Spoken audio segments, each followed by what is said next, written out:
Bria city assistant commissioner भिरिया जो हथरादो colour महांगो हलाइण वारे वापारियुनि ख़िलाफ़ क्रैकडाउन।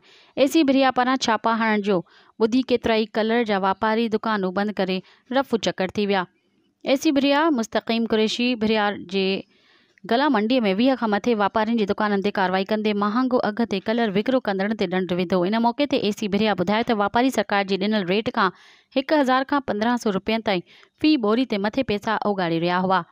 उन्हनि ख़िलाफ़ कार्रवाई करे 2 लख रुपयनि खां मथे ॾंड हयो आहे ऐं कुझु वापारियुनि जी दुकाननि खे सील बि कयो आहे। हुन वधीक ॿुधायो त समूरनि वापारियुनि खे पाबंद कयो आहे त सरकारी अघ ते कलर न ॾियण जी सूरत में समूरनि वापारियुनि ख़िलाफ़ सख़्त कार्रवाई कई वेंदी। मज़ीद ख़बरनि ऐं तफ़सीलात लाइ विज़िट कयो असांजी वेबसाइट www.awamiNewsHD.com ऐं ॾिसंदा रहो अवामी न्यूज़ HD।